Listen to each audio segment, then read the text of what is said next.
Ayan, so dito ako ngayon sa YouTube, no? Dahil medyo mahaba-haba aking ibabahagi po sa inyong lahat, lalo na sa aking pamilya. Marami po ako mga kaibigan, mga kasamahan po sa trabaho dati, sa DepEd, nagtatanong. Ako ay 1 year na pong nag-retire. I was a teacher at saka nag-retire ako last year lang. So, 1 year na ako ngayon at nagtatanong sila ano po ang pinagbisihan ko sa 1 year na yon. So, marami po akong pinagbisihan. Lalo higit ay pag pinag-aralan ko po ang pagpapalalim po ng aking kaalaman tungkol sa pagpalalim din po ng pananampalataya.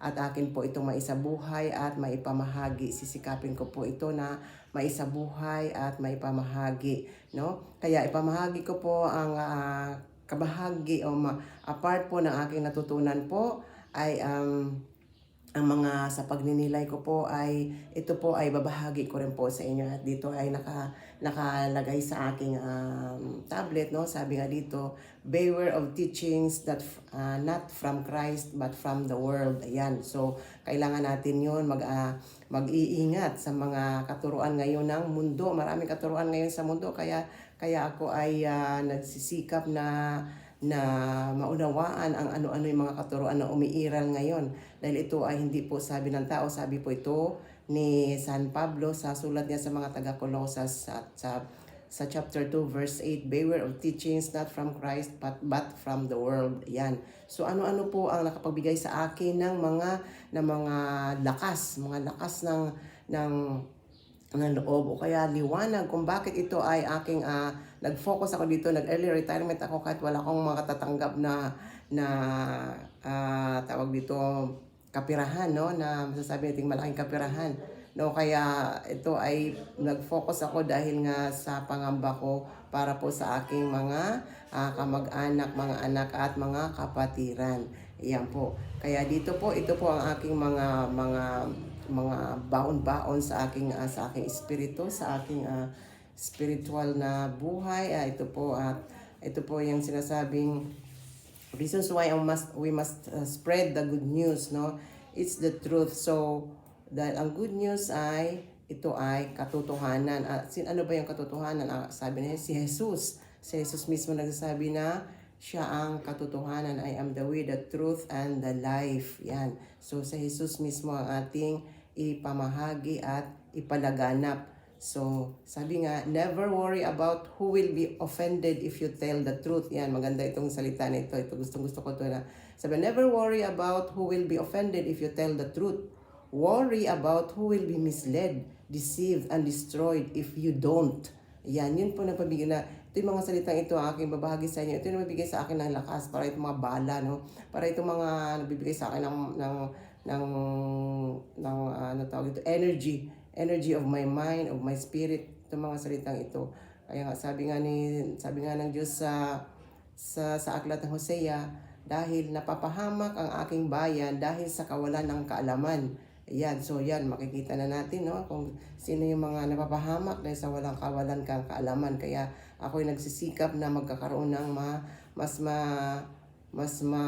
sapat pa na kaalaman upang hindi tayo mapapahamak. Ano pa?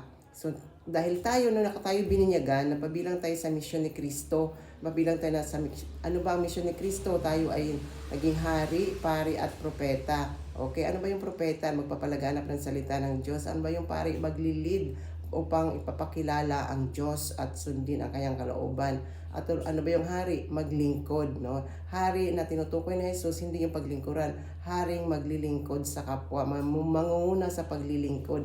Yan yung ibig sabihin ng misyon natin bilang mga binyagang Katoliko, bilang Katolikong Kristiyano. Okay po. So sabi nga naman nang sa Ezekiel 33 verse 7 to 9, no, sinasabi dito na bilang propeta, sabi dito, ikaw tao ang ginawa kong bantay ng aking bayan. Anumang marinig mo sa akin ay sabihin mo sa kanila bilang babala. Kapag sinabi ko sa tao masama na siya, ay mamamatay at di mo, kapag sinasabi ko sa tao masama na siya ay mamamatay at di mo ito ipinaabot sa kanya upang makapagbagong buhay, mamatay nga siya sa kanyang kasamaan, ngunit pananagutan mo ang kanyang kamatayan. Ayan, so intindihin natin ito mga kapatid, di ba po? Kaya kung hindi natin sasabihin ang katotohanan ng isang tao na nga, yung sinasabing pananagutan natin yung sinasabing meron tayong moral obligation sa ating kapwa nung nakita natin nagkasala na at hindi natin ipapaalala sa kanya kung mamatay man siya sa kanyang kasalanan at hindi natin nasabi sa kanya, pananagutan natin, sinabi mismo ng Diyos to, pananagutan mo ang kanyang kamatayan. Ngunit kapag binabalaan mo ang masama, gayon may hindi rin nagbabagong buhay, mamatay siyang makasalanan. Ngunit wala kang dapat panagutan. Ayan. So ito yung mga maraming mga salitang nagbibigay sa akin ng lakas ng loob upang gawin ang kalooban ng Diyos, upang ipapasiwalat sa ating kapwa kung ano ba talaga ang kalooban ng Diyos. Ito yung meron po tayong moral obligation, meron tayong pananagutan sa ating kapwa. No, kailangan natin mag-admonish the sinner, no? Isa yan sa ating mga spiritual works of mercy, no? Yan. At ano pa ang sinasabi dito ng instruction ni San Pablo kay Timoteo, ang sinabi dito, inuutusan kita sa ngalan ng Diyos at ni Kristo Jesus na hatol sa mga buhay at mga patay alang-alang sa kanyang pagpaparito at paghahari. Ayan, ano inutos niya? Ipangaral mo ang salita ng Diyos, napapanahon man o hindi. Ayan. Hikayatin mo, pagsabihan at patatagin ang loob ng mga tao sa pamamagitan ng matyagang pagtuturo. Ayan, matyagang pagtuturo. Kahit nga ilang piraso lang manonood sa akin, ilang piraso lang makinig sa akin, okay lang sa akin. Basta nasabi ko na, hindi ko na yun pananagutan. No? Basta nasabi ko na ang sinasabi ng Diyos. Sapagkat darating ang panahong hindi na nila pakikinggan ang wastong aral. Sa halip, susundin nila ang kanilang hilig. Mangangalap sila ng mga gurong walang ituturo kundi ang mga bagay lamang na gusto nilang marinig. Ayan, marami nang napapanood na manonood ngayon, mga gusto nilang mga palabas sa mga YouTube. Ayan, hindi na sila makikinig na scroll down na nila yung mga salita ng Diyos, di ba? Yan yun, no? Kaya papaalala ni San Pablo ito na dumarating ang panahon na mga gusto na lang nila ang panonoorin nila, ang pakikinggan nila. Ibaling nila sa mga alamat ang kanilang pansin at hindi na nila pakinggan ang katotohanan, no, di ba?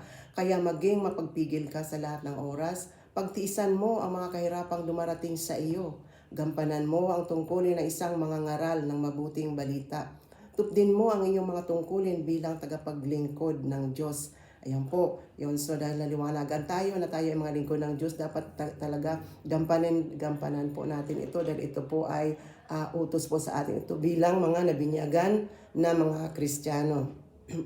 ng mga Kristiyano Katoliko, excuse me, ay tayo po ay naatasan po dito, sa atas din po sa atin ito na palaganap ang mabuting balita na mapapanahon man o hindi napapanahon. Ibig sabihin, kahit sino man yung mga makakausap mo, talagang ipapaalala natin itong salita ng Diyos. Yan po. Kaya po, sabi nga, marami po sa atin ngayon ang may DNA. Ano yung DNA? Di nila alam, no? Di natin alam.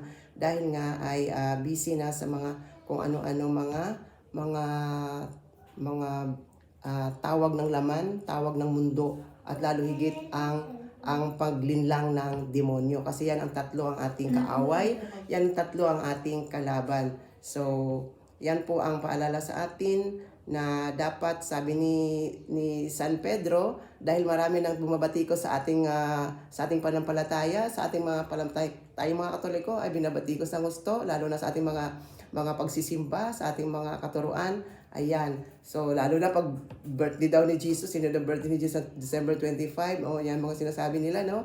Dahil sila ay sumulpot lang na ngayong may mga late na silang sumulpot sa panahon na kung saan sila ay marami pa silang hindi nabasa na mga history o kasaysayan, no? So, ito ang sabi ni San Pedro, alalahanin ninyo na si Kristo ang dapat ninyong parangalan at sundin. Dapat lagi kayong handang magpaliwanag sa sinumang magtatanong sa inyo tungkol sa inyong pag-asa at maging mahinahon at magalang kayo sa inyong pagsagot. Tiyakin ninyong laging malinis ang inyong konsensya para mapahiya ang mga tao minamasama ang mabubuti ninyong gawa bilang tagasunod ni Kristo. Yan po, ilan lang po yan sa aking paalala sa inyo mga kapatid na dapat tayong magiging handang to defend our faith. Dapat handa tayong magdepensa sa ating pananampalataya. Matuto tayong mag-aral. At sinabi ni Jesus yan, no? Ito ang pinakahuli kong paalala sa atin lahat, mga nanampalataya. Ang sabi ni Jesus sa Great Commission, no? Sa dakilang paghahayo niya, pagtatalaga niya, sabi niya, go to the world and make disciples to all the nations, baptize them in the name of the Father, the Son, and of the Holy Spirit, and teach them to obey all that I have commanded you. I will be with you until the end of time. Yan ang sinabi ni Jesus sa mga apostoles, no?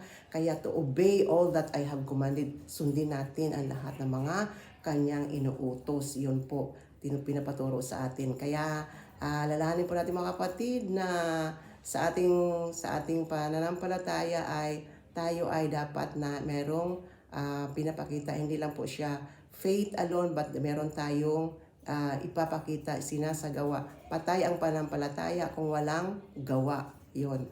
Kaya po mga kapatid, hanggang sa muli, at God bless po sa ating lahat.